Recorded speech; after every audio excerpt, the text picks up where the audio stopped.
10 taon ng pagtitiis, tinapon mo sa loob ng isang saglit. Habang tinitiis ko ang gutom para sa pangarap mo, nilalamon mo na pala ang dignidad ko kasama ang iba. Isang pirasong papel lang ang kailangan ko para tapusin ang sumpa nating dalawa. Hindi ako maghahabol, Ruel. Panuurin mo akong nakatayo sa tuktok habang ikaw ay gumagapang sa putik na ikaw mismo ang naghukay. Sino na ngayon ang walang silbi? Sana ikaw na lang ang asawa ko, Alisa. Hindi yung katulad ni Maribel na parang robot, walang ibang alam kundi numero at dokumento.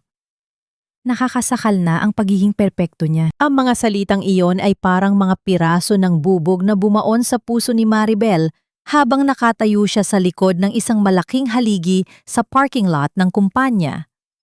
Sa kanyang nanginginig na mga kamay, mahigpit niyang hawak ang isang maliit na kahon na nakabalot sa mamahaling papel na kulay ginto. Isang relo. Isang espesyal na regalo para sa kanilang ika-10 anibersaryo ng kasal na binili niya gamit ang perang ipinunya mula sa sariling bonus. Sa pag-aakalang ito ang magsisilbing simbolo ng kanilang matatag na pagsasama. Ngunit sa halip na haplos ng pagmamahal, ang tawa ni Ruel ang kanyang narinig. Isang tawa na puno ng ligaya na matagal na niyang hindi nararamdaman sa kanilang tahanan.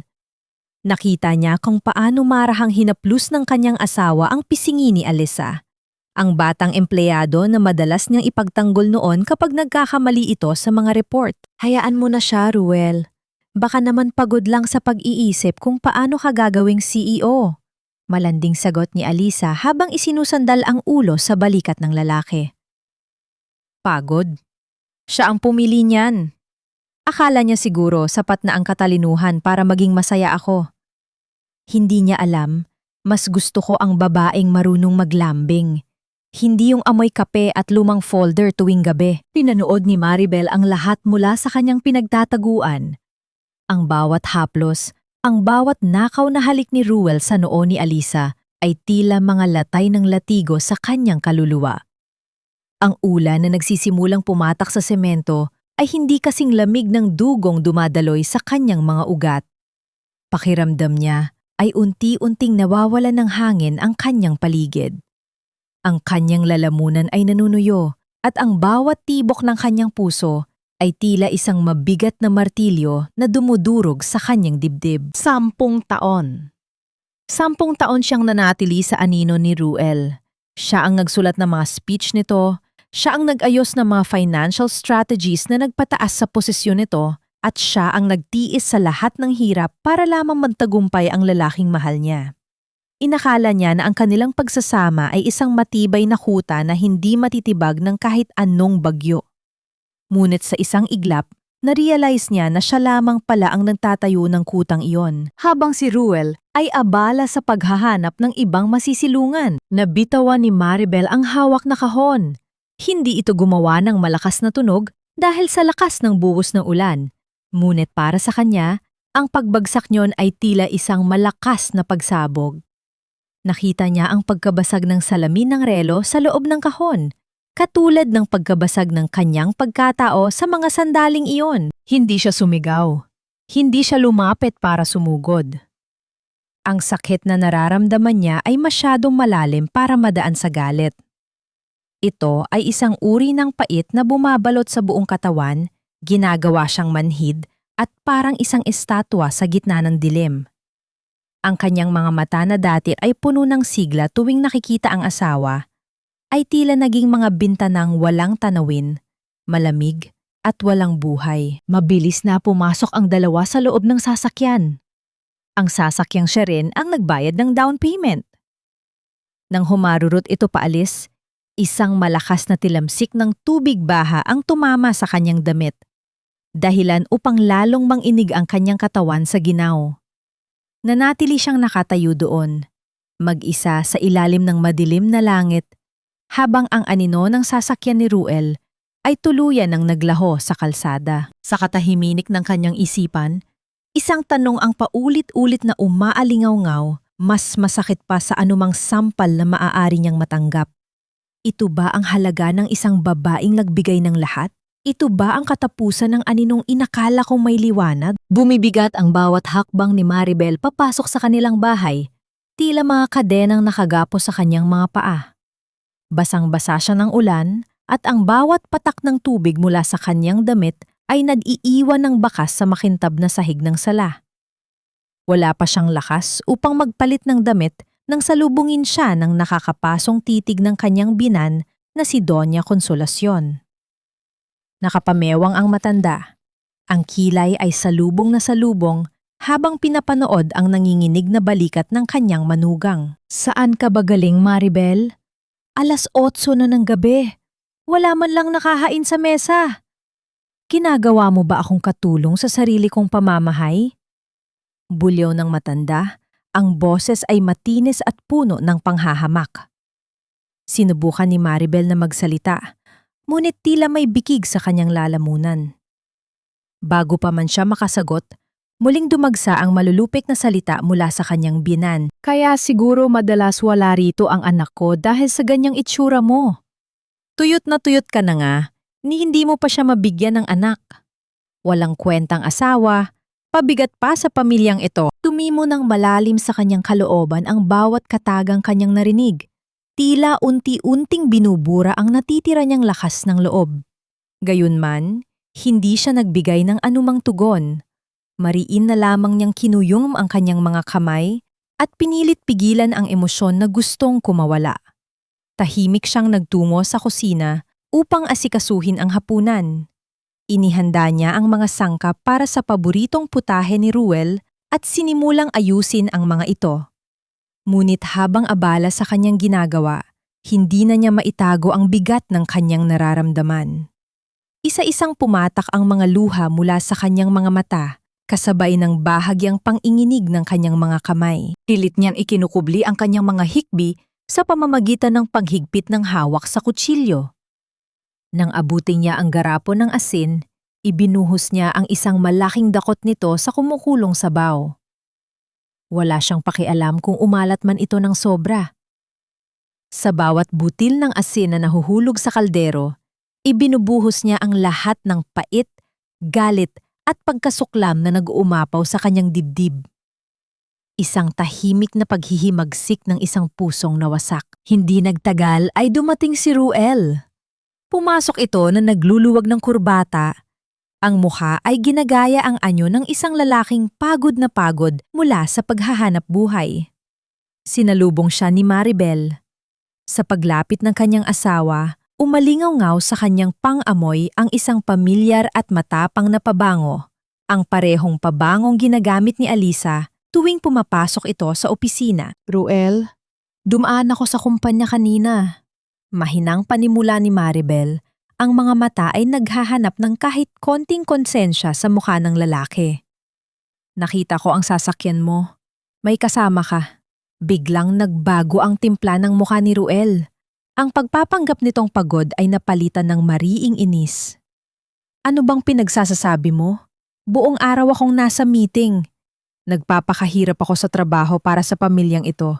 Tapos pag uwi ko, ganyang mga walang kwentang hinala ang isasalubong mo sa akin. Amoy babay ang damit mo, Ruel. Sagot ni Maribel. Ang boses ay unti-unting nanginginig sa halong takot at galit. Nang hawakan niya ang braso ng asawa upang pigilan itong umalis, marahas na iniwas-iwas ni Ruel ang kanyang kamay. Sa lakas ng tulak nito, nawala ng balanse si Maribel at napaupo sa malamig na sahig. Ang praning mo, Maribel. Nakakasakal na iyang pagiging insecure mo. Kaya nawawalan ako ng ganang umuwi rito dahil sa mga ganyang ugali mo. Sigaw ni Ruel bago ito nadadabog na umakyat sa kanilang kwarto. Iniiwan siyang nakasalampak at luhaan.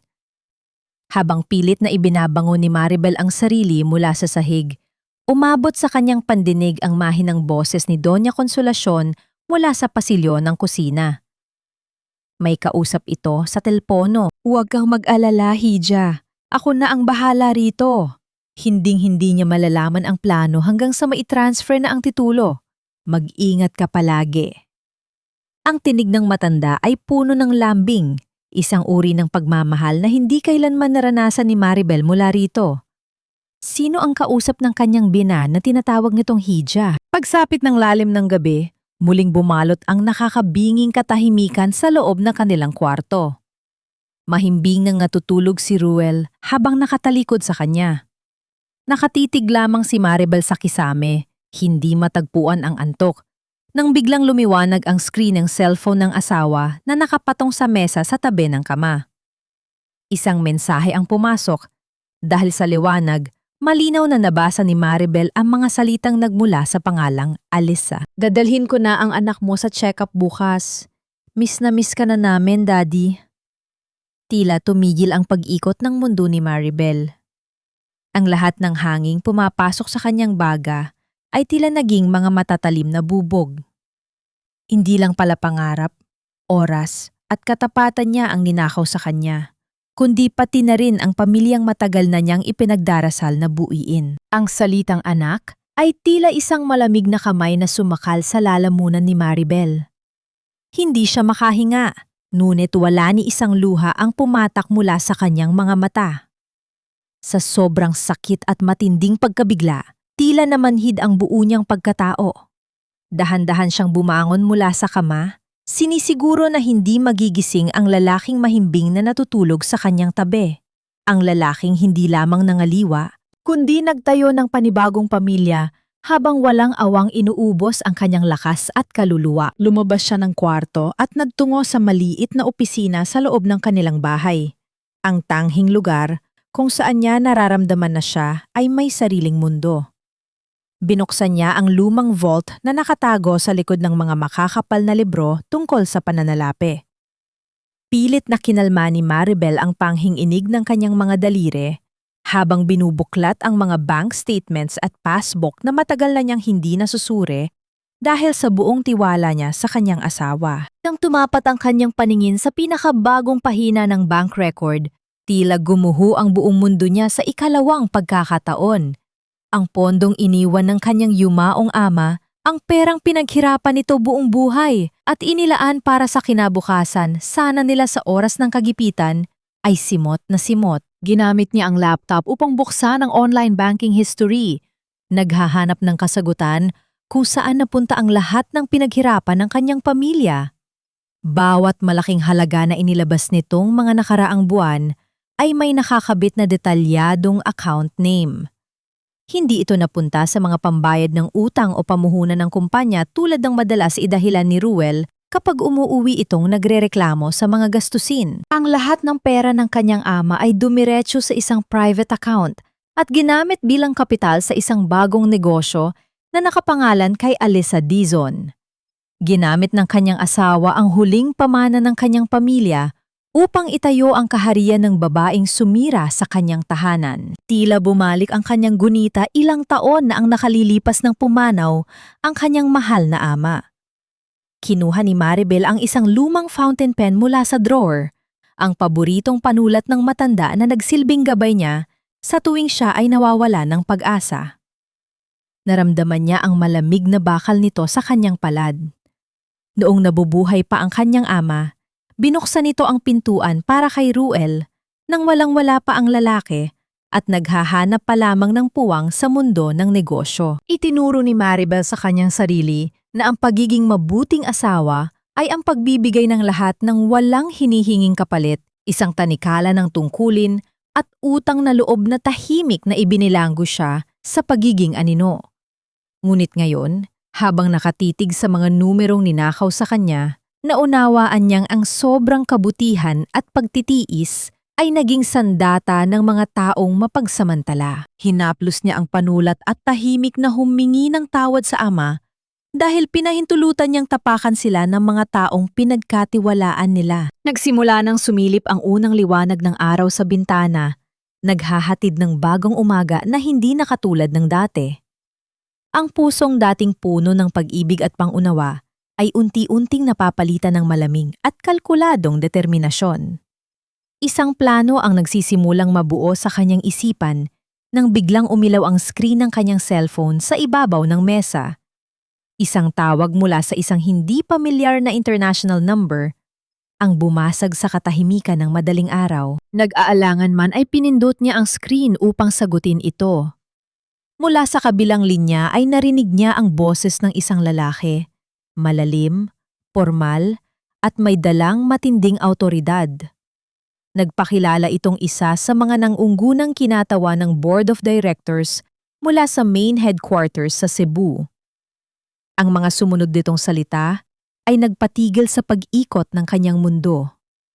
Pilit nitong hinahanap ang tunay na taong nag-ayos ng huling pitched proposal ng kumpanya dahil batid ng matataas na opisyales na hindi ang utak ni Ruel ang may kakayahang gumawa ng ganong klaseng obra maestra sa larangan ng pananalapi. Nabalik lamang ang diwa ni Maribel nang muling magsalita ang formal na tinig mula sa kabilang linya, pumupukaw sa kanyang naguguluhang isipan.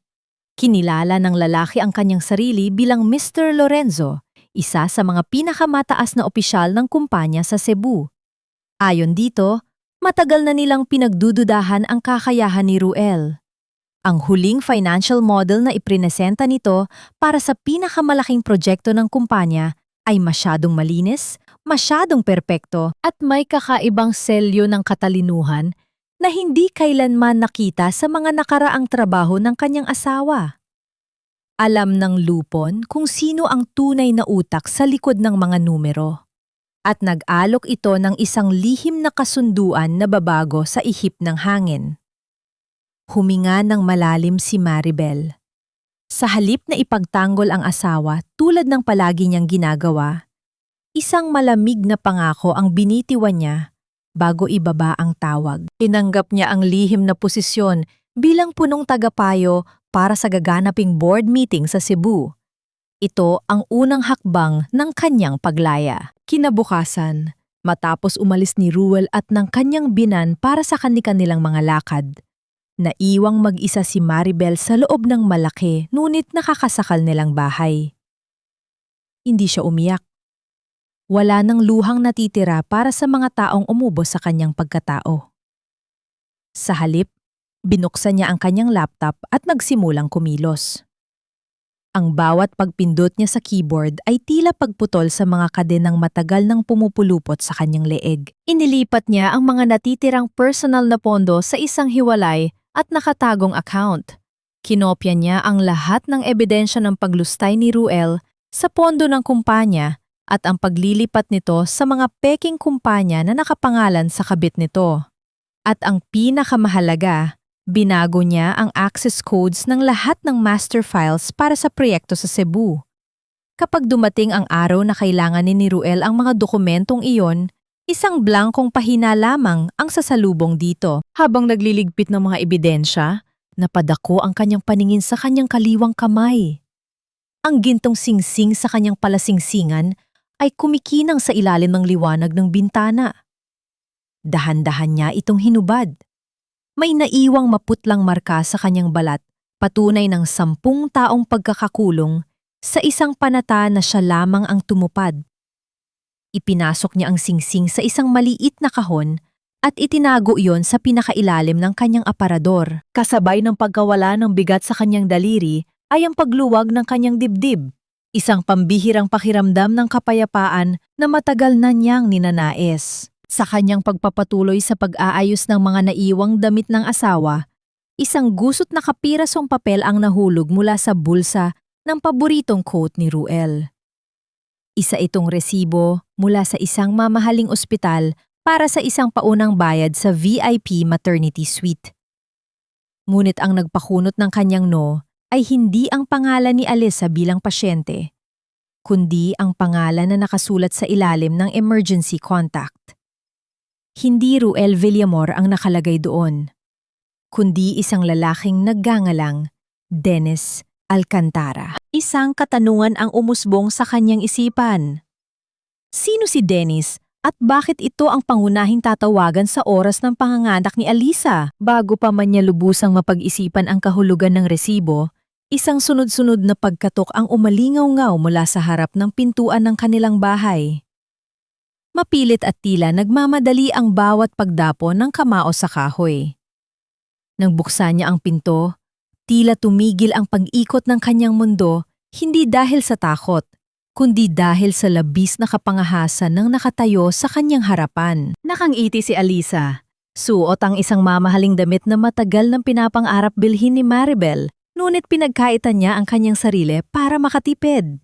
Ang malaking tiya nito ay sadyang nakabakat sa suot nitong bestida. Walang bahid ng hiya sa mukha ng nakababatang babae habang pinagmamasdan ang kabuuan ni Maribel. Hi Maribel! Pasensya na sa abala, pero kailangan nating mag-usap. Mataray na bungad ni Alisa habang walang pasabing pumasok sa loob ng sala. Tila siya ang tunay na nagmamay-ari ng bahay. Umupo ito sa paboritong sofa ni Maribel at naghalukip-kip. Gusto ko lang sanang maging diretsahan na tayo. Buntis ako at alam kong alam mo na yan. Kailangan ng anak ko ng buong pamilya at hindi siya pwedeng lumaki na apelido mo pa rin ang dala ng tatay niya. Pumirma ka na sa annulment papers kung may natitira ka pang respeto at awa sa sarili mo. Let's face it, Maribel. Tapos na ang oras mo kay Ruel. Ako na ang mahal niya at ako ang makakapagbigay ng pamilyang hindi mo kayang ibigay. Tinitigan ni Maribel ang babaeng nasa kanyang harapan. Walang luha, walang sigaw, at walang anumang bakas ng pagmamakaawa na inasahan ng kanyang kaharap. Naramdaman ni Alisa ang kakaibang bigat sa katahimikan ng asawa ng lalaking kinakasama niya. Tila ba hindi ito apektado sa kanyang mga panunumbat? Sa halip na magalit, isang maliit at malamig na ngiti ang sumilay sa mga labi ni Maribel. Ibinaling niya ang kanyang paningin sa umbok ng tiyan ng nakababatang babae. At sa isang iglap, bumalik sa kanyang isipan ang pangalang Dennis Alcantara na nakita niya sa resibo ng ospital. Isang maitim na sikreto na tahimik niyang ibinaon sa kanyang alaala hanggang sa dumating ang tamang panahon. Tapos ka na ba? Mahinahong tanong ni Maribel. Ang boses ay parang kalmadong dagat na nagbabadya ng isang malakas na bagyo. Bagay sa iyo ang damit na yan, Alisa. Katulad ng asawa ko, pareho silang pinaglaanan ko ng panahon. Pero sa huli, pareho kong napagtanto na hindi sila ganoon kahalaga para ipaglaban at iyakan. Kung gusto mo ng apelido niya, maghintay ka hanggang sa iwan ko siya. Sa putika na siya mismo ang gumawa. Ngayon, makakaalis ka na. Dahil marami pa akong mahalagang gagawin. Namula ang mukha ni Alisa sa labis na inis dahil hindi niya nakuha ang atensyon at pagkabaliw na gusto niyang makita mula kay Maribel. Padabog itong tumayo at naglakad palabas, iniiwan ang isang nakakasulasok na amoy ng pabango na matagal nang kinamumuhian ng ginang ng tahanan. Kinagabihan, ang buong bulwagan ng isang tanyag na hotel sa Makati ay napupuno ng mga matataas na tao sa lipunan at mga opisyales ng kumpanya. Ito ang taunang pagtitipon ng korporasyon, isang gabing napakahalaga para sa inaasam na promosyon ni Ruel.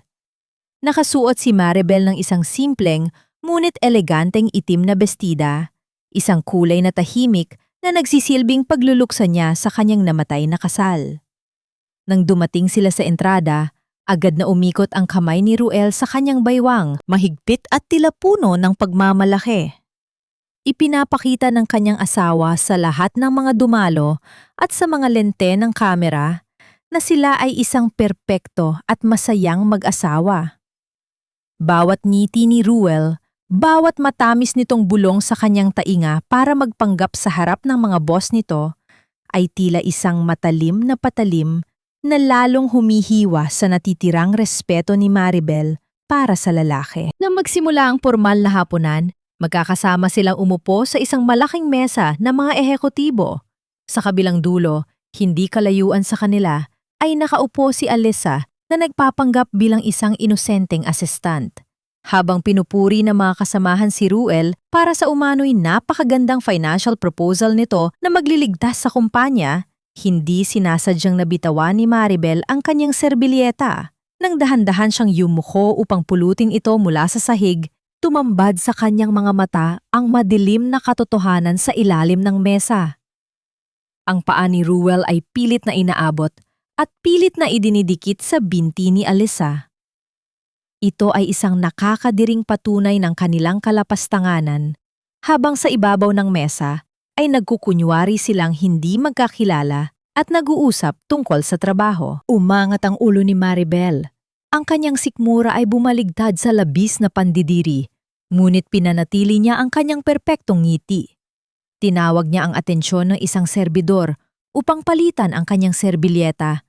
Tahimik na tinatapos ang kanyang pagkain at tinititigan ang kanyang asawa na patuloy sa pagmamalaki ng mga proyektong hindi naman ito ang gumawa. Nang hindi na niya makayanan ang nakakasakal na hangin ng pagkukunyari sa loob ng bulwagan, nagpaalam si Maribel na pupunta lamang sa palikuran, ngunit nagtungo siya sa madilim na balkonahe upang huminga. Ang malamig na hangin ng gabi ay yumakap sa kanyang balat, nagbibigay ng panandaliang ginhawa sa kanyang nag-iinit na dibdib. Nakatitig siya sa mga ilaw ng syudad nang may isang lalaking may edad na, suot ang isang mamahaling suit, ang tahimik na tumabi sa kanya. Kilala niya ito, si Mr. Lorenzo, ang miyembro ng Board of Directors na nakausap niya sa telepono. Inabot ng matanda ang isang baso ng alak sa kanya bago ito tumingin sa madilim na kalangitan. Magaling umarte ang asawa mo, Mrs. Villamor. Formal na wika ng lalaki. Ang tono ay may halong paghanga sa katatagan ni Maribel at malalim na pagkasuklam para sa pagpapanggap ni Ruel. Ngunit alam nating dalawa kung sino ang totoong nagtimpla ng tagumpay na iyon. Sa gaganaping pulong sa Cebu, hindi na namin kailangan ng isa pang anino na magtatago sa likod ng isang walang kwentang lalaki. Lumingon ito kay Maribel. Ang mga mata ay puno ng katiyakan at hamon. Kailangan namin ang totoong talento mo, Maribel. Hindi ang katahimikan mo. Ang mga huling salita ni Mr. Lorenzo mula sa nagdaang gabi ay naging isang paboritong awit na paulit-ulit na pinapatugtog sa isipan ni Maribel. Kinabukasan, habang mahimbing pang natutulog si Ruel na animoy isang walang muwang na anghel, tahimik na nag-ayos si Maribel. Suot ang isang simpleng blusa at pantalon, bitbit niya ang isang makapal na folder na naglalaman ng tunay niyang kapangyarihan. Nilisan niya ang kanilang bahay ng walang paalam, nagtungo sa isang lumang kapihan sa dulong bahagi ng Quezon City, isang lugar na sadyang malayo sa matataas na gusali at mapanuring mga mata sa Makati. Ang amoy ng giniling na kape at lumang kahoy ay sumalubong sa kanya pagpasok sa establishmento. Sa pinakasulok na bahagi ng kapihan, nakaupo si Mr. Lorenzo kasama ang dalawa pang pangunahing miyembro ng lupon ng mga direktor. Walang pag-aalinlangang naupo si Maribel sa kanilang harapan. Ibinuka niya ang folder at inilapag ang mga dokumento sa ibabaw ng mesa. Hindi na siya ang tahimik na may bahay na tagatimpla ng kape ng kanyang asawa. Siya ngayon, si Maribel Reyes, ang utak na matagal nang nagpapatakbo sa tagumpay ng kumpanya. Ipinaliwanag ni Maribel ang bawat detalye ng proyektong dadalhin ni Ruel sa Cebu. Itinuro niya ang mga mapanlinlang na numero, ang mga butas sa pinansyal na aspeto, at ang nakaambang pagkalugi na sinadyang itago ng kanyang asawa upang magmuhang perpekto ang presentasyon nito. Ipinakita rin niya ang sarili niyang plano, ang tunay at solido na estratehiya na magliligtas sa malaking puhunan ng kumpanya. Namangha ang mga opisyales sa lalim ng kanyang kaalaman at sa talas ng kanyang pagsusuri. Sa mismong maliit at madilim na sulok ng kapihang iyon, nilagdaan niya ang isang lihim na kontrata. Siya ang magiging punong tagapayo na susuri at didiskaril sa kasinungalingan ni Ruel sa mismong araw ng pagpupulong sa Cebu. Matapos ang isang oras ng seryosong usapan, naunang umalis ang mga opisyales upang iwasan ang anumang hinala. Naiwan si Maribel sa mesa. Sumandal siya sa upuan at humigop sa kanyang kapeng barako. Isang payapang sandali ang bumalot sa kanyang pagkatao. Wala itong asukal o gatas, ngunit para sa kanya, ito ang pinakamatamis na kape na kanyang natikman dahil lasa ito ng kalayaan. Matagal niyang kinalimutan ang sariling gusto para lamang timplahin ang matamis at paboritong kape ni Ruel tuwing umaga. Ngayon, handa na siyang uminom ng kahit anong pait, basta't galing ito sa sarili niyang desisyon. Habang inaayos niya ang kanyang mga gamit, isang marahas na paghila sa kanyang braso ang nagpatigil sa kanyang paghinga. Ang kanyang kape ay muntik ng matapon sa mesa dahil sa biglaang puwersa. Nang mag-angat siya ng tingin, bumungad ang namumula at nadangalit na mukha ni Ruel. Nabakas agad ni Maribel ang magkahalong gulat at galit sa mga mata ng kanyang asawa. Ayon sa paalam nito kaninang umaga, mayroon itong site visit sa Alabang. Ano ang ginagawa nito sa isang liblib na lugar sa Quezon City? Sino yung matandang lalaking kausap mo, Maribel? Madiin at pabulong na sigaw ni Ruel. Ang mga daliri ay tila mga sipit ng bakal na bumaon sa balat ng kanyang asawa. Lumingalinga ito sa paligid. Pinagmamasdan ang 2 baso ng kape na naiwan sa mesa. Sinubukan ni Maribel na bawiin ang kanyang braso. Ngunit mas hinigpitan pa ito ng lalaki. Ang paningin ni Ruel ay bumaba sa makapal na folder na mabilis na naitago ni Maribel sa kanyang bag. Kaya pala ang lamig-lamig mo sa akin itong mga nakaraang araw. Patuloy ni Ruel. Ang boses ay unti-unting lumalakas. Puno ng mali siya at pandidiri na sadyang ginagawa upang pagtakpan ang sarili nitong mga kasalanan. Kaya pala wala kang pakialam kahit hindi ako umuwi. Kasi may kinakalantari ka palang matanda rito. Ano? Nagbebenta ka ng katawan para makabawi sa akin dahil alam mong wala kang kwentang asawa? Ang mga salitang lumabas sa bibig ni Ruel ay tila asidong sumunog sa natitirang pasensya ni Maribel. Ang lalaking hayagang nakikipagtalik sa ibang babae. Ang lalaking nagnakaw ng pera ng kanyang ama para ibahay ang kabit nito, ay siya pang may lakas ng loob na mag-akusa sa kanya ng kataksilan sa gitna ng maraming tao. Sa pangtayo ni Maribel upang harapin ang mapanlinlang na galit ng kanyang asawa, naramdaman niyang dumulas mula sa kanyang bag ang isang kapirasong papel. Ang kontratang magpapatunay na siya ang bagong konsultant ng kumpanya. Dahan-dahang bumagsak ang paningin ni Ruel sa papel na nakalapag na yon sa sahig. At ang kanyang mga mata ay nanlaki nang makita ang logo ng kanilang korporasyon. Bago pa man makayuko si Ruel upang pulutin ang kapirasong papel, mabilis na inilapat ni Maribel ang kanyang sapatos sa ibabaw nito. Tinakpan niya ang salitang nakasulat sa kontrata at buong tapang na sinalubong ang matatalim na tingin ng kanyang asawa. Draft ito ng mga financial projections mo para sa Cebu. Malamig na tugon ni Maribel. Ang boses ay walang bakas ng panginginig at takot. Sinusuri ko ang mga pagkakamali mo sa numero para hindi ka mapahiya sa mga boss mo. Kung inaakala mo nakikipagkita ako sa ibang lalaki para magtaksil, baka sarili mong gawain ang idinidikit mo sa pagkatao ko. Natigilan si Ruel. Dahan-dahang lumuwag ang kanyang mahigpit na pagkakahawak sa braso ng asawa. Ang pagkabanggit sa mahalagang proyekto sa Cebu ay naging isang malamig na tubig na pansamantalang pumatay sa kanyang nag-iinit na ego. Hindi na siya sumagot. Padabog itong tumalikod at mabilis na naglakad palabas ng kapihan, iniiwan ang mapanuring tingin ng mga taong nakasaksi sa kanilang maikling pantatalo. Habang pinagmamasdan ni Maribel ang papalayong likod ng kanyang asawa, tila bumalik ang kanyang gunita 8 taon na ang nakalilipas. Nakita niya sa kanyang isipan ang isang batang Ruel. Nakayuko, nanginghinig ang mga balikat at lumuluha sa loob ng malawak na opisina ng kanyang yumaong ama. Walang-wala si Ruel noon. Baon sa malaking utang ang pamilya nito at walang malaking kumpanya ang gustong tumanggap sa kanya dahil sa kawalan ng karanasan. Ngunit naniwala ang ama ni Maribel sa mga pangako ng binata. Sariwa pa sa kanyang alaala kung paano lumuhod si Ruel sa harapan nilang mag-ama, humahagulgol at humahalik sa kamay ng matanda habang nangangakong aalagaan niya si Maribel. Ipinangako nitong tatanawin ang tulong na iyon bilang isang panghabang buhay na utang na loob.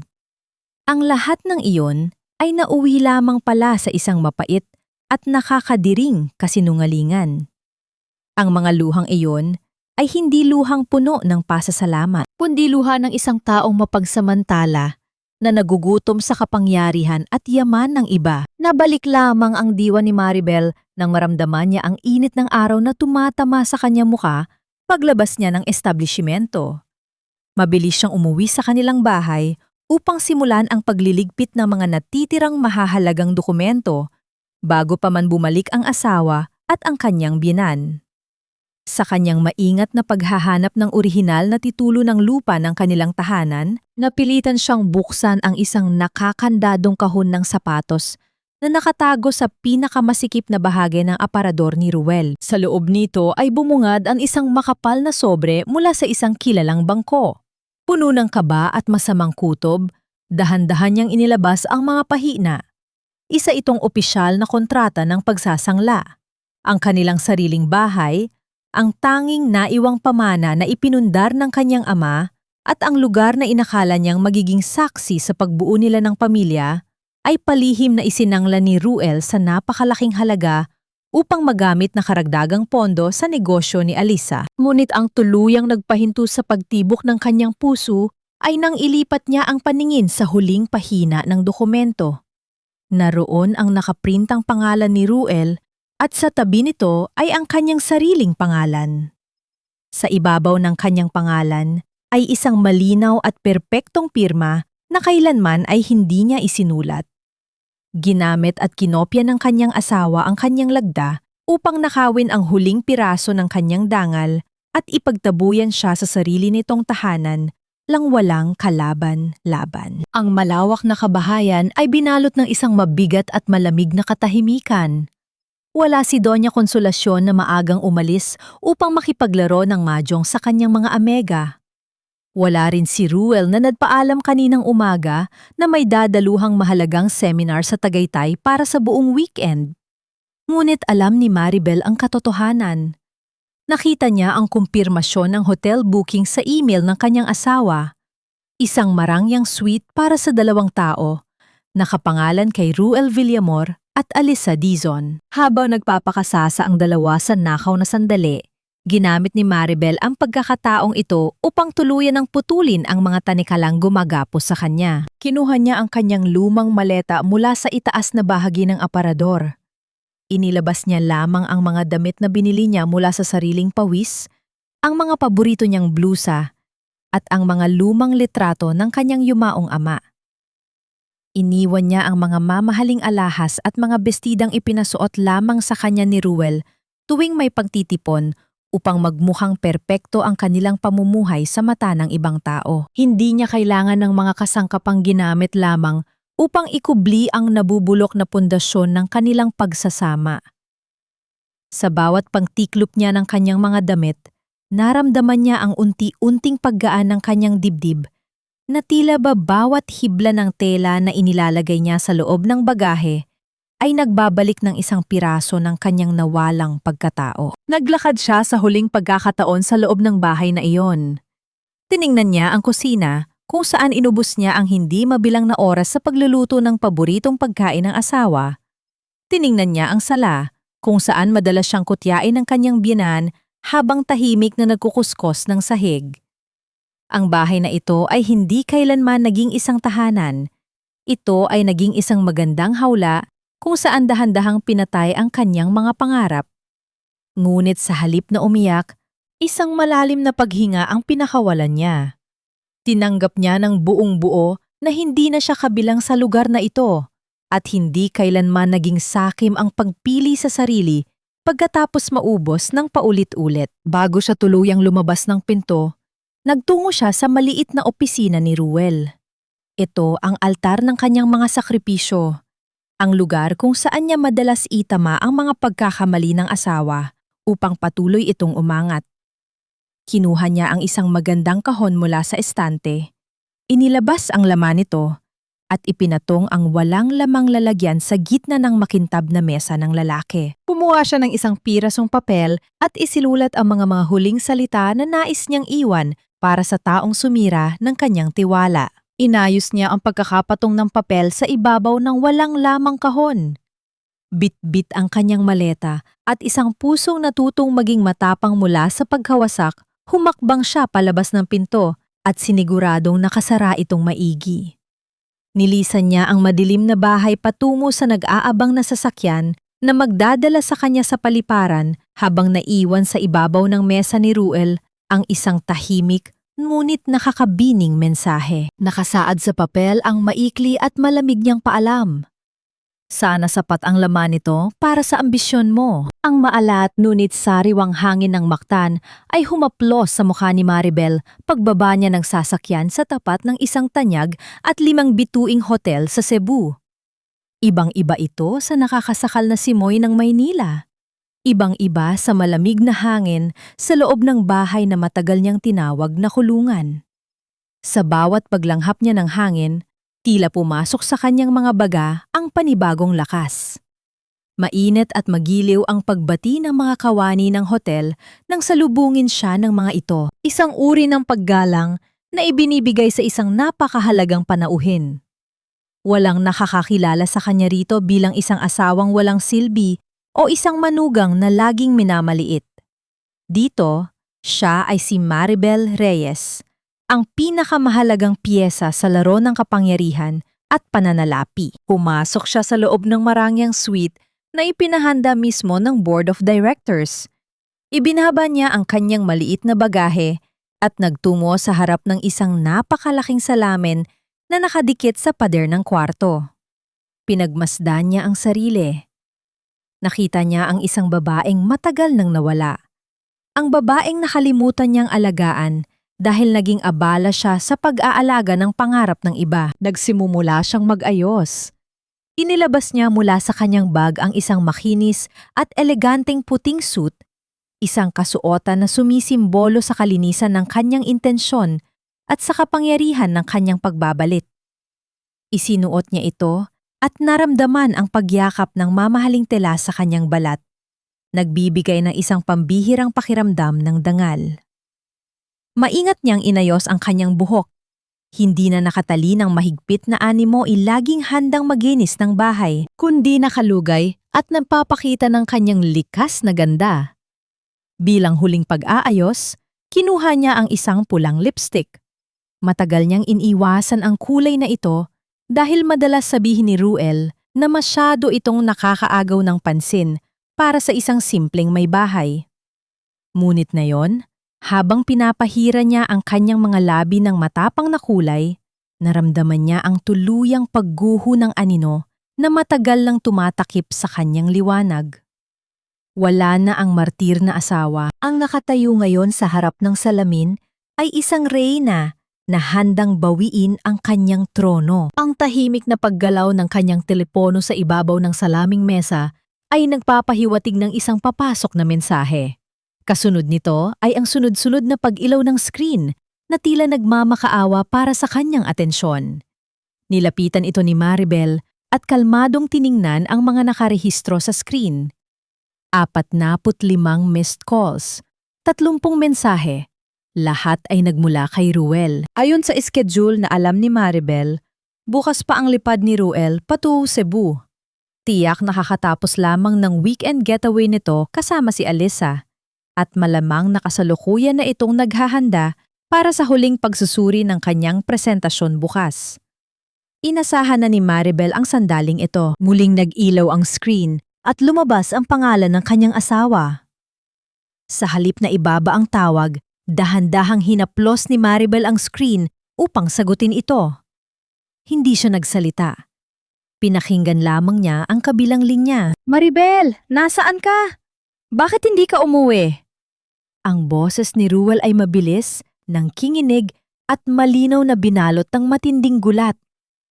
Nawala ang mayabang nitong tono na madalas nitong gamitin kapag pinapagalitan siya sa bahay.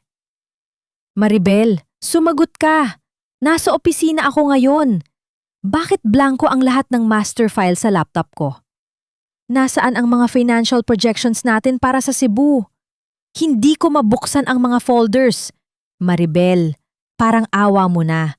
Huwag ka namang magbiro ng ganito. May meeting ako bukas." Sa bawat katagang binibitawan ng kanyang asawa, malinaw na nasaksihan ni Maribel ang pagguho ng mundong matagal nitong pinanghawakan.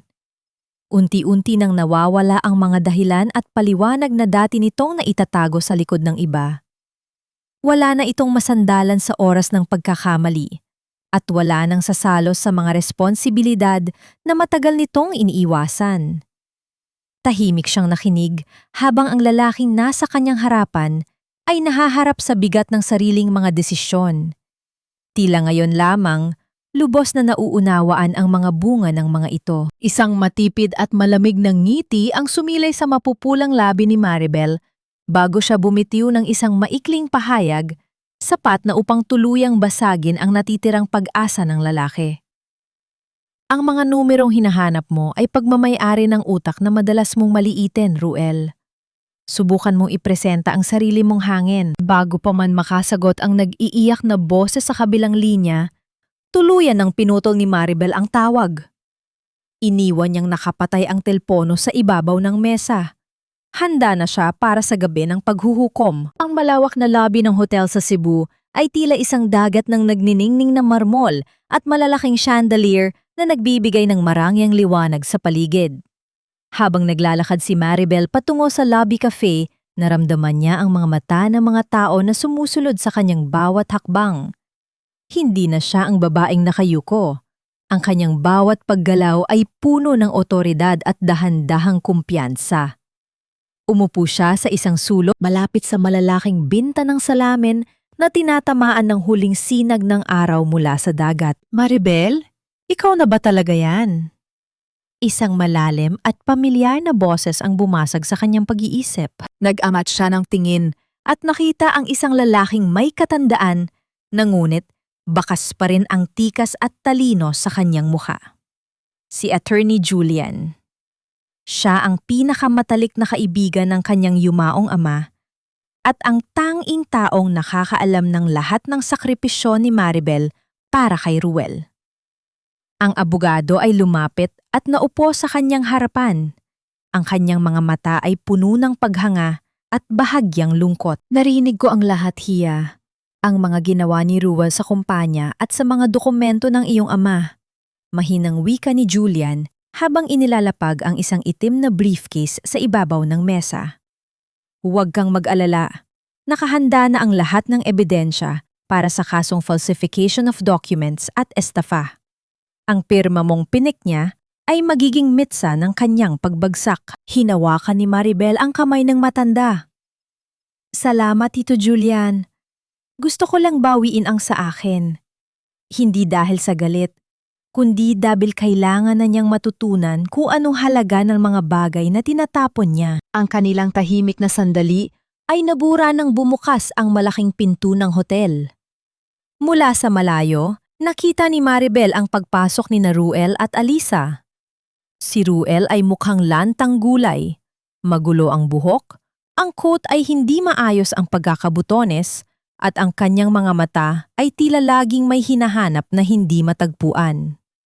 Sa kabaligtaran, si Alisa ay mukhang reyna sa kanyang suot na bestidang sadyang nagpapakita ng kanyang pagbubuntis, pilit na kumakapit sa braso ni Ruel, habang ang mga bellboy ay abala sa kanilang mga bagahe. Tumigil ang pangtibok ng puso ni Ruel nang magtama ang kanilang paningin ni Maribel. Susugod sana ang lalaki patungo sa kanya, ngunit mabilis itong pinigilan ni Alisa. Ang nakababatang babae ay naglakad ng may mapanghamang tingin patungo sa mesa ni Maribel. Ang bawat tunog ng kanyang sapatos sa sahig ay tila isang hamon ng digmaan. "Oh, look who's here!" Malakas na wika ni Alisa. Sapat na upang lumingon ang ilang mga panauhin sa paligid. "Sumunod ka pa talaga dito sa Cebu, Maribel? Akala ko ba iniwan mo na ang bahay? O baka naman hindi mo lang talaga kayang mawala ang sustento ni Ruel, kaya nagmamakaawa kang bumalik?" Lumingon si Alisa sa mga tao sa paligid. Ang kanyang mukha ay puno ng pekeng awa. "Pasensya na po kayo. Sadyang may mga asawa lang talaga na hindi matanggap na pinapalitan na sila ng mas bago at mas may pakinabang. Masyado kasing desperada." Hindi kumibo si Maribel.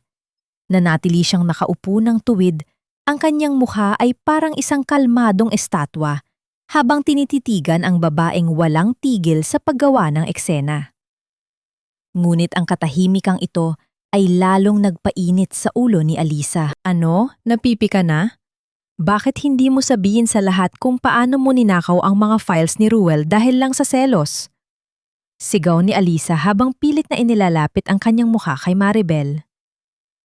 Dito ka ba magpapalimo sa Cebu? Guards! Pakialis na ang babaeng ito rito.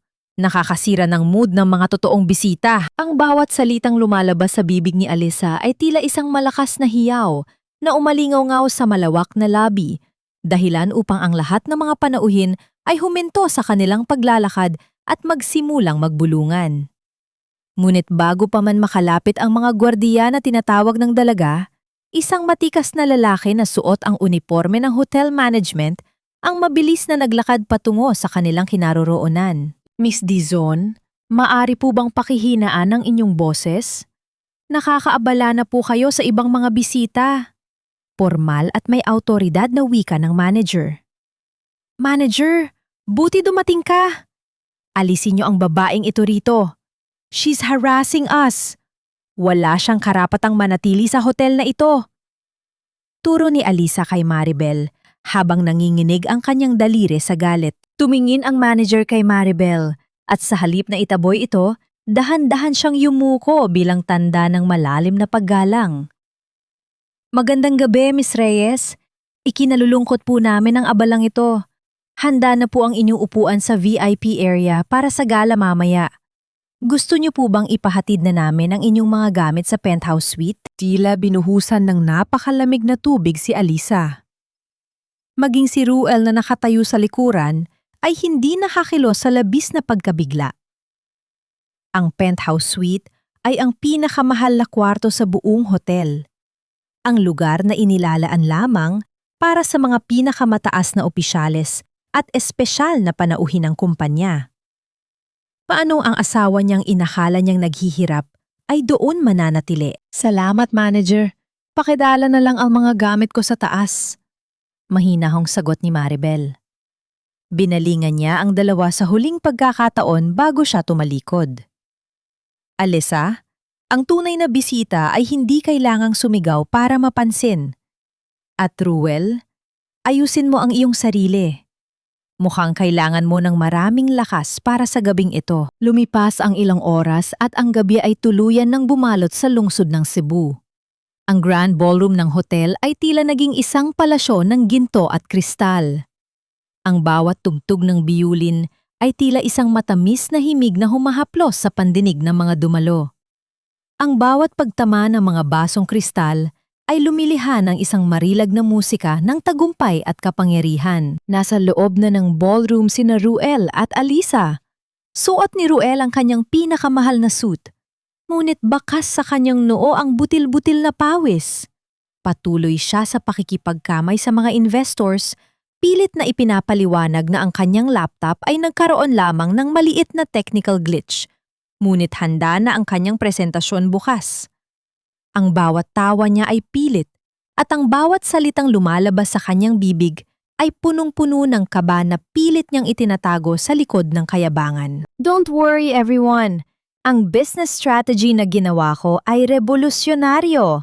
Bukas, makikita niyo kung bakit ang kumpanyang ito ang nangunguna sa merkado. Pagmamalaki ni Ruel habang tinutungga ang kanyang baso ng alak. Ang galing talaga ng daddy ko. Singit ni Alisa habang hinahaplos ang kanyang tiyan, pilit na ipinapakita sa lahat ang kanyang posisyon sa buhay ng lalaki. Ngunit ang lahat ng atensyon ay biglang nabaling sa malaking pinto ng ballroom nang muli itong bumukas. Ang malakas na boses ng announcer ay umaling-aw-naaw sa buong bulwagan, nagbibigay ng hudyat sa pagdating ng pinakamahalagang panauhin ng gabi. Ladies and gentlemen, please welcome our guest of honor and the newly appointed strategic consultant for the board of directors, Miss Maribel Reyes. Ang lahat ng usapan ay tila huminto. Ang katahimikan ay naging kasing bigat ng isang dambuhala habang naglalakad si Maribel papasok sa gitna ng ballroom. Suot niya ang isang napakagandang bestida na kulay midnight blue, na tila ba ang lahat ng mga bituin sa langit ay nakadikit sa bawat hibla ng tela nito. Ang kanyang bawat hakbang ay tila isang deklarasyon ng digmaan na balot ng sutla at kagandahan. Nabitawan ni Ruel ang kanyang hawak na baso. Ang tunog ng pagkabasag ng kristal sa sahig ay tila isang hudyat ng kanyang sariling pagkawasak. Nanlaki ang kanyang mga mata habang pinagmamasdan ang asawang dati ay nasa kusina lamang, na ngayon ay tinitingala ng lahat ng mga makapangyarihang tao sa loob ng silid. Lumapit ang CEO ng kumpanya kay Maribel at personal itong inalalayan patungo sa gitna ng entablado. Sa bawat palakpakan ng mga tao, naramdaman ni Ruel ang unti-unting paglamig ng kanyang buong katawan. Hindi siya makapaniwala na ang babaeng binalewala niya, ang babaeng itinuring niyang anino, ay siya palang may hawak ng susi ng kanyang kinabukasan. Ang malamig na buga ng aircon sa loob ng boardroom ay tila nagyeyelong hangin na dumadampi sa balat ni Ruel. Ngunit ang kanyang noo ay basa pa rin ng malapot na pawis. Ang sikat ng araw sa labas ng gusali sa Cebu ay maliwanag. Ngunit sa loob ng silid na iyon, pakiramdam niya ay unti-unti siyang nilalamon ng isang madilim na hukay. Sa harap niya ay ang mahabang mesa ng mga direktor. Mga mukhang seryoso, mapanuri, at naghihintay ng himala mula sa kanya. Mr. Villamor, we are waiting. Simulan mo na ang iyong presentation. Madiing wika ng CEO, ang kanyang mga daliri ay maindayog na tumatama sa ibabaw ng mesa, isang tunog na tila orasan na nagbibilang ng nalalabi niyang oras. Nanginginig ang mga kamay ni Ruel habang isinasaksak ang kanyang USB sa laptop. Buong gabi siyang hindi natulog. Pilit na binubuo ang mga numerong inakala niyang kabisado na niya. Ngunit nang bumukas ang screen sa malaking projector, isang malaking pagkakamali ang sumalubong sa lahat. Ang mga graphs ay hindi nagtutugma. Ang mga projections ay mukhang gawa lamang ng isang bata. At ang bawat slide ay puno ng mga errors na hindi maipaliwanag. As you can see, the market growth is exponential. Nauutal na simula ni Ruel. Ang kanyang boses ay tila isang sirang plaka. Walang kumpiyansa at punong-puno ng takot. Exponential? Saan mo kinuha ang data na yan, Ruel? Ang mga figures na ito ay walang basehan. Are you mocking us?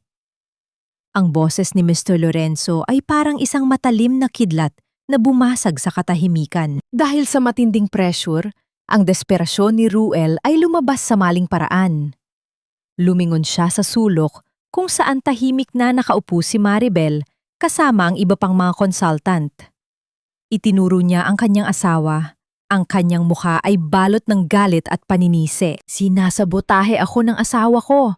Sir, siya ang may hawak ng mga files ko bago kami lumipad dito. Binura niya ang lahat dahil sa selos. She's a scorned wife trying to ruin my career. Sigaw ni Ruel. Ang kanyang boses ay umaalingawangaw sa apat na sulok ng silid. Sa gitna ng kanyang pagwawala, dahan-dahang tumayo si Maribel. Ang kanyang pagkilos ay puno ng biyaya, walang halong galit. Tila isang reyna na nakikinig sa isang baliw na nagmamakaawa. Naglakad siya patungo sa gitna ng silid at inilapag ang kanyang sariling laptop sa tapat ng projector. Mr. CEO, hindi ko binura ang mga files ni Ruel. Ang totoo, inalis ko ang aking pangalan at ang aking gawa sa kanyang mga records. Ang nakikita nyo ngayon sa screen niya ay ang tanging bahagi na siya mismo ang gumawa. Ang bahagi na puno ng pagkakamali at kasinungalingan. Mahinahong paliwanag ni Maribel. Sa isang pindot niya, lumitaw sa screen ang tunay na financial audit. Ngunit hindi lang ito tungkol sa proyekto. Lumitaw ang mga malalaking transaksyon mula sa kumpanya patungo sa isang kumpanyang naggangalang AD Consultancy. Isang kumpanyang pagmamay-ari ni Alyssa Dizon. Ipinakita ni Maribel ang bawat sentimo na ninakaw ni Ruel mula sa kumpanya upang pundohan ang marangyang buhay ng kanyang kabit. Iyon ang dahilan kung bakit hindi mo kailanman matatalo ang aninong kinatatakutan mo, Ruel. Wika ni Maribel habang nakatitig ng diretso sa mga mata ng asawa. Dahil sa loob ng 10 taon, ako ang nagbibigay ng liwanag sa iyo. At ngayong lumayo na ako, wala ka ng ibang makikita kundi ang sarili mong kadiliman. Tumayo ang lahat ng mga direktor. Ang ingay ng mga silya na hinihila pabalik ay tila isang hudyat ng katapusan. Ang CEO ay lumapit kay Ruel, hindi para makipagkamay, kundi para bawiin ang ID na nakasabit sa leeg nito. Sa labas ng pintuan, nakita ni Maribel si Alisa na nakikinig. Ang mukha nito ay maputla at ang kanyang mga kamay ay nakahawak sa kanyang tiyan habang nanghinginig sa takot. Ang katahimikan sa loob ng boardroom ay binalot ng matinding tensyon na tila isang makapal na usok na nakakasakal. Hindi makapagsalita si Ruel habang nakatitig sa mga dokumentong naglalantad ng kanyang mga nakaw na transaksyon. Ang bawat paghinga niya ay mabigat, puno ng pagsisisi na huli na para maramdaman. Sa kabilang dulo ng silid, ang pinto ay dahan-dahang bumukas at pumasok ang dalawang lalaking nakauniporme ng pulis, kasunod ang hotel security. Ang tunog ng kanilang mabibigat na hakbang sa karpet ay tila hudyat ng kamatayan para sa ambisyon ni Ruel. Mr. Ruel Villamor, Kailangan niyo kaming samahan para sa kaukulang investigasyon tungkol sa kasong qualified theft at estafa. Formal na wika ng isa sa mga opisyal. Ang malamig na bakal ng posas na inilalabas ng pulis ay nagdulot ng isang matinding panginginig sa buong katawan ni Ruel. Sa labas ng pinto, hindi na nakapagtago si Alisa. Sinubukan niyang tumakas patungo sa elevator, ngunit mabilis siyang hinarang ng isa pang opisyal. Sa gitna ng kaguluhan, nanatiling kalmado si Maribel. Lumapit siya sa kanyang asawa at kay Alisa, bit-bit ang isa pang manipis na folder. Akala mo ba, Ruel, ay sapat na ang pera para mabili ang katapatan? Mahinahong simula ni Maribel. Ibinaling niya ang kanyang tingin kay Alisa na ngayon ay nanginginig na sa takot. Inimbestigahan ko rin ang background mo, Alisa. Ang diploma na iprinisinta mo sa kumpanya ay peke. Hindi ka kailanman nakapagtapos ng kolehiyo at ang lahat ng credentials mo ay gawa-gawa lamang para makapasok ka sa buhay ni Ruel at sa korporasyong ito. Napasinghap ang mga direktor na nakikinig. Ang pagkabunyag ng malaking panloloko ni Alisa ay tila huling pako sa kabaong ng kanilang reputasyon. Habang hinihila sila ng mga pulis, palabas ng boardroom patungo sa labi ng hotel, ang lahat ng mga panauhin ng gala, ang mga taong kanina lamang ay hinahangaan sila, ay nakatingin ngayon ng may pandidiri at panghahamak. Ang kahihiyan ay tila isang apoy na sumusunog sa kanilang balat habang naglalakad sila sa gitna ng maraming tao. Nakayuko at hindi makatingin ng diretsyo. Nang makarating sila sa presinto ng Cebu, ang ingay ng paligid ay napalitan ng nakakabinging tunog ng vibrating phone sa bag ni Maribel. Kinuha niya ito at nakita ang pangalan ni Doña Consolacion. Nang sagutin niya ang tawag, ang boses ng kanyang binan na dati ay puno ng yabang at panlalait ay napalitan na yon ng humihitbing pagmamakaawa. Maribel! Anak, pakiusap! Nabalitaan ko ang nangyari! Hagulhol ng matanda mula sa kabilang linya. Huwag mong hayaang makulong ang anak ko. Alam kong mabuti kang tao, Maribel. Utang na loob, bawiin mo ang mga demanda. Nagkamali lang siya. Nadala lang siya ng bugso ng damdamin. Maawa ka sa amin. Wala kaming mukhang ihaharap sa mga kakilala natin. Isang mapait ng ngiti ang sumilay sa mga labi ni Maribel. Naalala niya ang lahat ng gabing pinaiyak siya ng matandang ito. Ang lahat ng pagkakataong tinawag siyang walang kwenta dahil hindi siya nagkaanak. At ang lahat ng panlalait na tiniis niya sa loob ng 10 taon. Doña Consolacion! Malamig na tugon ni Maribel. Ang kanyang boses ay walang bakas ng emosyon. 10 niyo ring itinanim ang binhing ito. Ngayon, anihin niyo ang bunga ng inyong kawalang hiyaan. Ang utang na loob na sinasabi niyo ay matagal ko nang nabayaran sa bawat luhang ibinuhos ko sa loob ng inyong bahay. Ngayon, batas na ang bahalang sumingil sa inyo. Pinatay ni Maribel ang tawag nang hindi man lamang hinintay ang sagot ng binan. Tumayo siya sa tapat ng malaking bintana ng presinto, pinapanood ang paglubog ng araw sa dagat ng Cebu. Sa wakas, ang bigat na 10 taon niyang dinala ay tila unti-unting naglalaho kasama ng dilim. Ngunit habang tinitingnan niya ang kanyang refleksyon sa salamin, Isang pamilyar na muka ang nakita niyang nakatayo sa isang madilim na sulok ng silid tanggapan. Si Dennis Alcantara, ang emergency contact ni Alyssa na may dalang isang envelope na tila naglalaman ng isa pang malaking sekretong hindi pa nabubunyag. Dahan-dahang lumapit ang lalaking nagngangalang Dennis Alcantara kay Maribel. Baka sa kanyang mukha ang pagod at ang isang uri ng pagsisisi na tila matagal na niyang pasan-pasan. Sa kanyang kamay, mahigpit niyang hawak ang isang kulay kayumangging sobre na tila naglalaman ng huling piraso ng katotohanan. Miss Reyes, mahinang panimula ni Dennis, ang kanyang boses ay paos at puno ng pait. Hindi ko na kayang sikmurain ng lahat. Ginamit ako ni Alisa, pero mas malala ang ginawa niya sa asawa mo. Akala ni Ruel, siya ang ama ng batang dinadala ni Alisa. Pero ito ang katotohanan. Inabot ni Dennis ang sobre kay Maribel. Sa loob nito ay ang resulta ng isang DNA test na isinagawa ng palihim ilang linggo na ang nakalilipas. Ang mga numero at porsyento sa papel ay hindi nagsisinungaling. 0% probability. Ang batang itinuturing ni Ruel na kanyang tagapagmana at dahilan ng kanyang pagtalikod sa 10 taong pagsasama nila ni Maribel ay hindi sa kanya.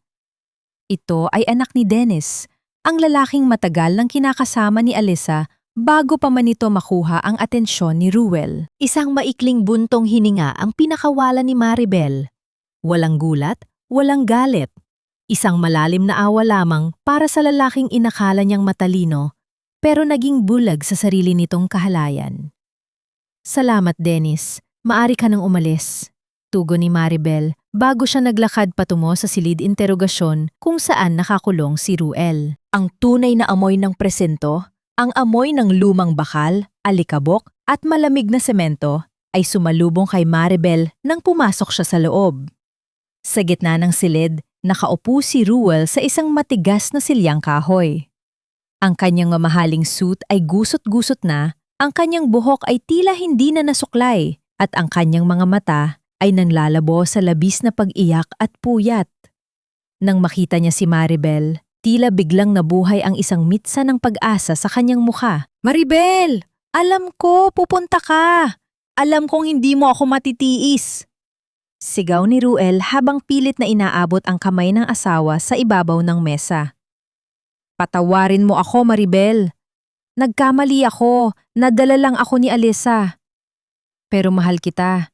Ikaw lang ang asawa ko. Pakiusap, bawiin mo ang demanda.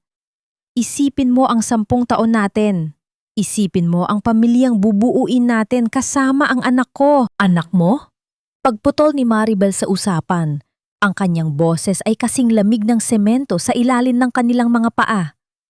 Ibinagsak niya ang DNA test result sa tapat ni Ruel. Basahin mo yan, Ruel. Basahin mo kung gaano ka naging tanga sa harap ng babaeng pinili mong kapalit ko. Habang binabasa ni Ruel ang mga salita sa papel, ang kanyang mukha ay unti-unting naging maputla hanggang sa mawalan ito ng kulay. Ang kanyang mga kamay ay nagsimulang manginig at ang papel ay nalaglag mula sa kanyang mga daliri. Ang huling poste ng kanyang katwiran ay gumuho. Wala na ang career, wala na ang yaman, at ngayon, pati ang anak na inakala niyang sa kanya ay isang malaking kasinungalingan lamang. Hindi ito totoo. Mahal ako ni Alyssa. Hikbi ni Ruel. Ang kanyang boses ay tila isang batang nawawala sa gitna ng dilim. Walang nagmahal sa iyo, Ruel. Dahil hindi mo rin naman minahal ang sarili mo. At mas lalong hindi mo ako minahal. Wika ni Maribel habang inilalabas ang huling dokumento mula sa kanyang bag. Ang annulment papers na may kalakip na waiver sa lahat ng ari-arian. Ilinapag niya ang isang panulat sa ibabaw ng mesa. Ang tunay na bigat ng sandaling iyon ay hindi nanggaling sa galip, kundi sa huling desisyon na tuluyan ng maging malaya. Pirirmahan mo ito ngayon, Ruel. Pirirmahan mo ito bilang kabayaran sa lahat ng ninakaw mo sa akin at sa tatay ko. Gawin mo ito at hahayaan kong ang mga abogado ng kumpanya ang magpasya sa kapalaran mo. Huwag mo nang hintayin na mabulok ka rito nang walang sinumang dadamay sa'yo. Nang inginig na kinuha ni Ruel ang panulat. Sa bawat guhit ng kanyang pirma sa papel, naramdaman ni Maribel ang huling pagputol ng invisible na tali na nag-uugnay sa kanilang dalawa. Nang matapos ang huling pahina, tumayo si Maribel. Hindi na niya tiningnan ang lalaking patuloy sa paghagulgol sa loob ng madilim na silid. Naglakad siya palabas at ang tunay na tunog ng mabigat na pinto ng presinto na nagsasara sa likuran niya ay tila isang hudyat ng wakas ng isang mahabang bangungot. Sa labas, ang mga bituin sa langit ng Cebu ay kumikinang ng may kakaibang ningning, nagbibigay ng liwanag sa landas na tatahakin niya. Isang landas na siya na ang may hawak ng mapa. Ang bawat sulok ng bahay sa Maynila na dati ay tila isang malawak na bilangguan ay nababalot na ngayon ng isang uri ng katahimikan na hindi na nakakasakal. Pagbalik ni Maribel mula sa Cebu, hindi na pamilyar na amoy ng pait at takot ang sumalubong sa kanya, kundi ang amoy ng alikabok at mga gamit na handa ng lisanin. Sa bawat hakbang niya sa makintab na sahig, naramdaman niya ang paglaya ng kanyang kaluluwa sa bawat alaala ng 10 taong pananatili sa anino ng ibang tao. Nadatnan niya si Doña Consolacion sa gitna ng sala, nakaupo sa sahig habang nakapaligid dito ang mga kahon ng mga gamit na kailangang ilabas dahil sa nalalapit na foreclosure ng bangko. Ang matanda na dati ay may korona ng kayabangan, ay mukhang lantang gulay na ngayon. Ang buhok ay magulo, at ang mga mata ay namumugto sa walang tigil na pag-iyak. Nang makita nito si Maribel, sinubukan nitong tumayo at lumapit. Ang mga kamay ay nanginginig na inabot ang laylayan ng damit ng dating manugang. Maribel, anak, parang awa mo na. Hikbi ng matanda. Ang boses ay paos at puno ng desperasyon. Wala na kaming mapupuntahan. Ibinebenta na ang bahay. Ang anak ko, mabulok siya sa kulungan kung hindi mo tutulungan. Ikaw na lang ang pag-asa namin. Patawarin mo na kami sa lahat ng masasamang nasabi ko. Alam ko namang mabuti kang bata. Hindi mo kami matitiis. Tumingin si Maribel sa kanyang biyenan. Hindi nang may galit, kundi nang may malalim at tuyong pagtanggap. Dahan-dahan niyang inalis ang kamay ng matanda sa kanyang damit. Tapos na ang oras ng pagtitiis, Doña Consolacion? Mahinahong sagot ni Maribel. Sa loob ng 10 taon, ibinigay ko ang lahat. Ang talino ko, ang pera ko, at ang dangal ko. Para lang maging sapat sa paningin nyo. Pero hindi nyo kailanman nakita ang tao sa likod ng mga dokumento at pagkain sa mesa. Ang pag-asa na sinasabi nyo ay matagal nyo nang itinapon noong pinili nyo ang kasinungalingan ni Ruel kaysa sa katapatan ko. Ngayon, oras na para matutunan nyo kung paano tumayo sa sarili nyong mga paa dahil wala na ang aninong madalas nyong tapakan. Tinalikuran ni Maribel ang matanda at nagtungo sa kanyang dating opisina. Kinuha niya ang huling kahon na naglalaman ng mga personal niyang gamit at ang litrato ng kanyang yumaong ama. Habang hinahaplos niya ang salamin ng kwadro, naramdaman niya ang isang mainit na agos ng kapayapaan. Sa wakas, malinis na ang kanyang konsensya. Nagawa niya ang lahat para sa kasal at nagawa niya ang lahat para sa hustisya. Makalipas ang ilang linggo, isang maliit ngunit eleganteng opisina sa gitna ng Makati ang nagbukas ng pintuan nito. Sa glass door ng opisina ay nakasulat sa mga titik na kulay ginto, Reyes Strategic Consulting. Wala ng pangalang Villamor, wala ng anino. Si Maribel ay nakaupo sa likod ng kanyang bagong mesa, suot ang isang kumpiyansang hindi na kayang basagin ng kahit na sinong lalaki. Ang tunay na tagumpay ay hindi lamang ang pagkakalugmok ng kanyang mga kaaway, kundi ang pagkakadiskubre na kaya niyang magningning ng mag-isa. Habang tinitingnan niya ang listahan ng mga kliyenteng dating hawak ni Ruel, na ngayon ay nagmamakaawang makuha ang kanyang serbisyo, isang malakas na katok ang umalingaw-ngaw mula sa pinto. Pumasok ang kanyang assistant na may dalang isang malaking bouquet ng mga puting bulaklak at isang envelope na may selyo ng isang international firm mula sa Singapore. Ang firm na matagal nang pinapangarap makuha ni Ruel ngunit kailanman ay hindi siya pinagkatiwalaan. Ang laman ng sulat ay isang imbitasyon para sa isang partnership na maglalagay kay Maribel sa pandagdigang mapa ng pananalapi. Ngunit bago pa man niya mabuksan ng tuluyan ang envelope, isang tawag mula sa isang hindi kilalang numero ang pumasok sa kanyang telepono. Pagpindot niya sa screen, ang tanging narinig niya ay ang mabigat na paghinga ng isang taong tila galing sa isang mahabang takbuhan at ang pamilyar na boses ng isang abogado mula sa Cebu na may dalang balitang hindi niya inaasahan. Ang huni ng telepono sa ibabaw ng makintab na mesa ay naging hudyat ng wakas ng isang mahabang kabanata. Sa kabilang linya, ang boses ni Attorney Julian ay kalmado, ngunit bakas ang bigat ng katarungan. Ang hatol ay formal ng ibinaba. Si Ruel Villamor ay napatunayang nagkasala sa kasong qualified theft at falsification of public documents, habang si Alisa Dizon ay nahaharap sa mga kasong estafa at falsification of credentials. Ang kanilang pagsasabuatan ay nauwi sa isang madilim na selda sa Cebu, malayo sa marangyang buhay na sinubukan nilang itayo mula sa mga ninakaw na pangarap. Maribel, tapos na ang laban. Nakuha na natin ang hatol na nararapat para sa kanila. Wika ni Julian. Ang tunog ng pagsasara ng linya ay nag-iwan ng isang malalim na katahimikan sa loob ng bagong opisina ni Maribel. Tumayo si Maribel at lumapit sa malawak na bintanang salamin na nakaharap sa mga matatayog na gusali ng Makati. Ang sikat ng araw ay tumatama sa kanyang mukha, nagbibigay ng init na matagal nang ipinagkait sa kanya ng malamig na pagsasama nila ni Ruel. Hindi siya nakaramdam ng kagalakan sa pagbagsak ng iba. Sa halip, ang naramdaman niya ay ang isang pambihirang gaan ng loob, ang pakiramdam ng isang ibon na sa wakas ay nakawala sa isang hawlang ginto na matagal ng kinakalawang. Sa sumunod na araw, bago ang kanyang paglipad patungong Singapore para sa bagong partnership, nagpasya si Maribel na dumaan sa kanyang dating tahanan sa huling pagkakataon. Ang malaking gate na dati ay simbolo ng kanyang katayuan bilang Ginang Villamor ay may nakapaskil na ngayong anunsyo ng bangko. Ang bahay ay opisyal ng kinuha bilang kabayaran sa mga utang na iniwan ni Ruel. Sa labas ng gate, nakita niya si Doña Consolacion. Ang dating mapagmataas na matanda ay nakaupo sa ibabaw ng isang plastik na silya sa tabi ng ilang sako at kahon na naglalaman ng mga natitirang gamit nito. Wala na ang mga mamahaling alahas nito.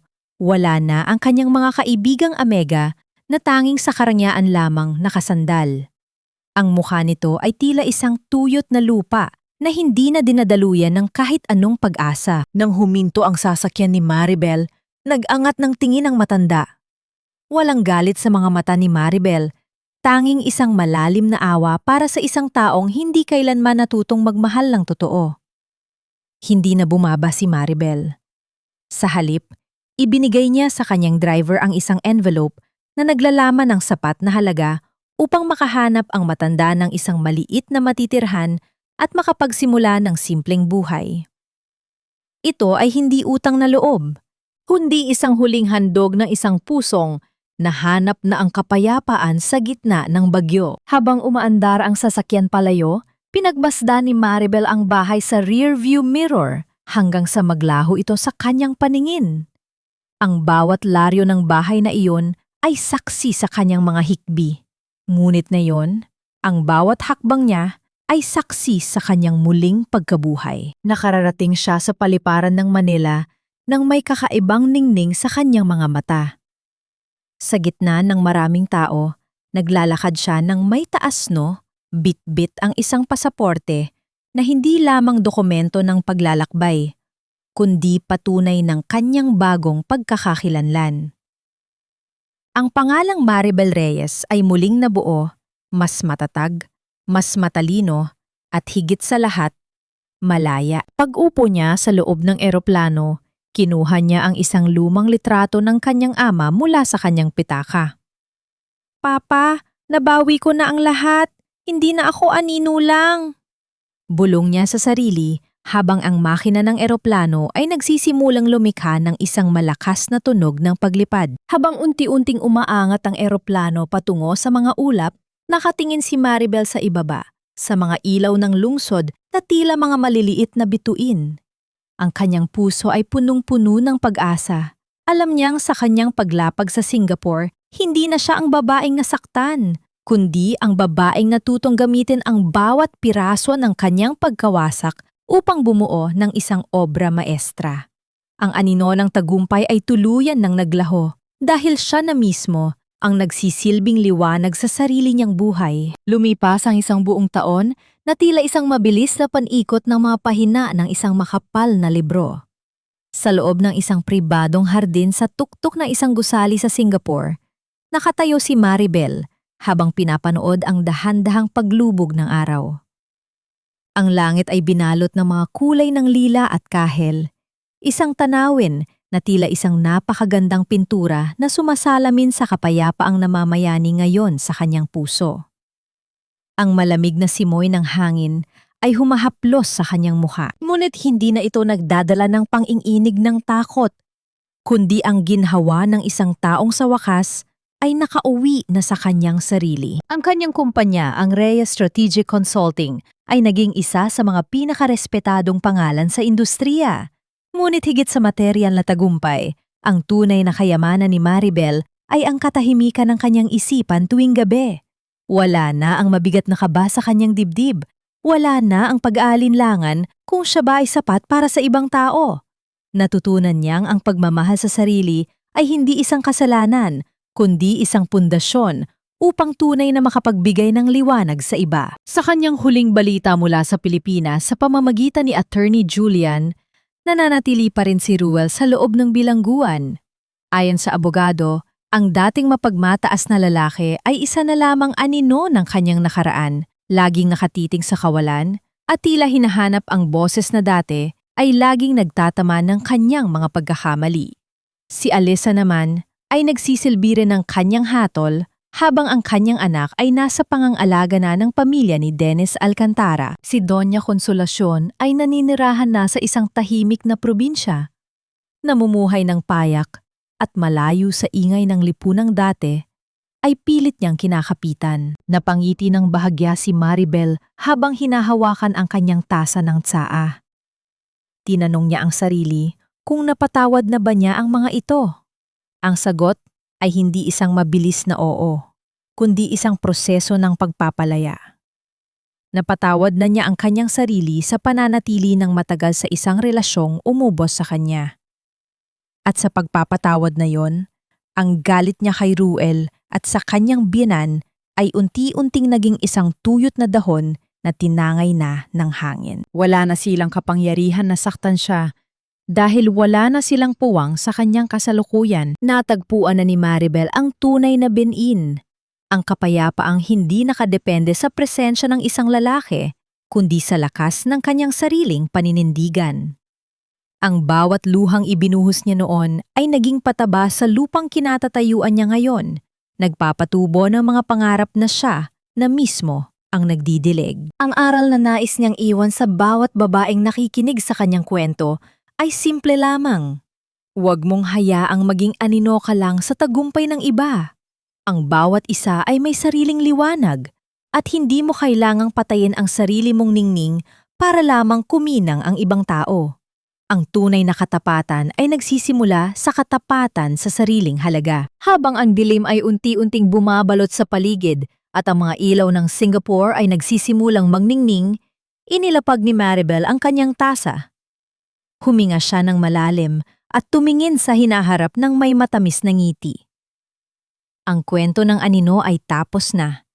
Ang kwento ng liwanag ay nagsisimula pa lamang.